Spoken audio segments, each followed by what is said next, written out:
Hello everyone. এই ভিডিওতে আমরা কথা বলতেছি ম্যাট্রিক্স ফ্যাক্টরাইজেশনের মাধ্যমে আমরা ফিচার রিডিউস করার চেষ্টা করতেছি। তো ম্যাট্রিক্স ফ্যাক্টরাইজেশন কি জিনিস? বা আমরা এখানে আসলে ম্যাট্রিক্সের গুণ করার কথা বলতেছি। অর্থাৎ ফ্যাক্টরাইজেশন বলতে আমরা বোঝাচ্ছি আসলে ফর এক্সাম্পল আমাদের কাছে একটা ম্যাট্রিক্স আছে। ফর এক্সাম্পল ম্যাট্রিক্স হচ্ছে V।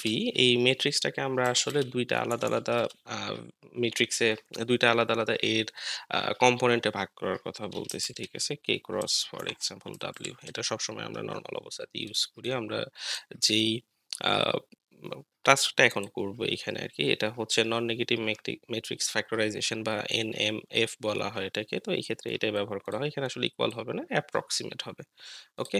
তো এই কাজটা করলে কি হয়? আমরা জানি যে যখন আমরা ২ টা ম্যাট্রিক্সকে গুণ করি, ম্যাট্রিক্স গুণ করলে বা হচ্ছে ভেক্টর ম্যাট্রিক্স গুণ করলে তখন কিন্তু আমাদের নাম্বার অফ ডাইমেনশনস কমে যায় বা আমাদের নাম্বার অফ এলিমেন্টস কিন্তু কমে যায়। তো আমরা আসলে এখানে ওই সেম কাজটাই করার চেষ্টা করতেছি বেসিক যদি আমি বলি। ওকে?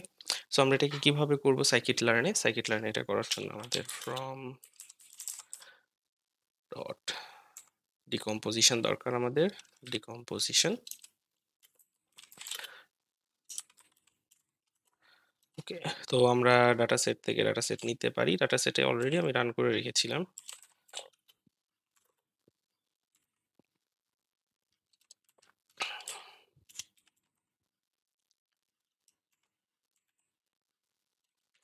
Load digits dot data. Okay. So আমাদের এখন NMF এর জন্য একটা অবজেক্ট তৈরি করতে হবে। ইকুয়াল টু আগের মতোই NMF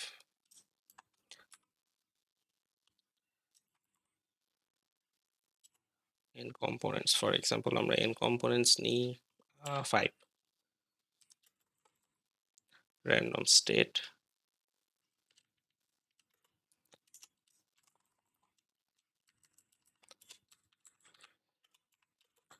42 features transform equal to আমরা ট্রান্সফর্ম ফিচার নিতে চাচ্ছি NMF dot fit underscore transform features. এরপরে আমরা যদি রান করি print features dot shape 1 features trans dot shape 1 আমরা যদি দুটাকে রান করি ওকে আমরা দেখতে পাচ্ছি এখানে আমাদের 64 টা ছিল সেটা কিন্তু আমাদের 5 টাতে ডিকম্পোজ আমাদের 5 টাতে কমে আসছে ওকে এখানে 5 চলে আসছে দেখেন আমাদের এখানে কিন্তু 5 আছে আমি 5 বলছিলাম 5 এ আমাকে কনভার্ট করে দিয়েছে আগে ছিল 64 পরে এটা হয়ে গেছে 5 ওকে থ্যাংক ইউ